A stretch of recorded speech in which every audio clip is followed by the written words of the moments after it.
Thank you for joining us at KTVM.com. My name is Jonathan Athens. This is the 50th anniversary of Harper Lee's classic novel, To Kill a Mockingbird. It's a story of racism and redemption. And joining us to talk about what that book means to us is former NBC Nightly News anchor Tom Brokaw. Tom, thanks for joining us. My pleasure. Tom, what does this book mean to us today? Well, I think part of the great appeal of To Kill a Mockingbird is that the themes are so timeless. It's not just about race. It's about justice and family values, about morality. It's about small-town cultures. The characters are so beautifully drawn. And it's about fathers and children and aunts and uncles. So I think the themes that we read about here are really instructive today. I went back and read it again to prepare for this, and I found it richer this time than I did when I first read it 50 years ago. Interesting note, this won the Pulitzer Prize in 1961, and the film version with Gregory Peck, Robert Duvall came out at the height of the civil rights movement in the 60s, and you talked a little bit about that in your other book. Why don't you share their thoughts with us now? Well, I thought that it was a very powerful film because it matched the book so faithfully.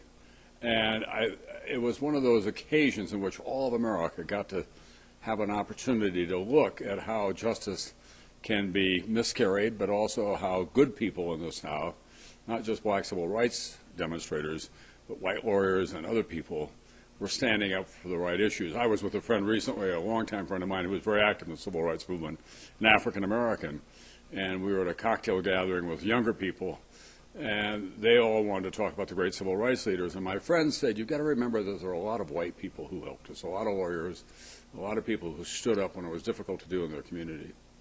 What would you tell young people about this book today? Well, it's timeless in part because the characters are so wonderfully drawn. I sent it to my 13-year-old granddaughter, who is a literature fanatic. And I called her when she finished it, and I said, what did you think? She calls me Tom. Tom, I love the book. And I said, what was unique about it for you? And she said, one of the things that was unique is that Scout, the young woman, we hear her voice as a grown-up, not as a child. And she said, you know, that was a very smart thing for her to do because it would not have been credible as a book if it had been the voice of Scout when she was only a child, because it was when she grew up and remembered those times, then the book had greater meaning. Great. Well, Tom, thank you for joining us, and thank you for joining us at KTVM.com. There we go.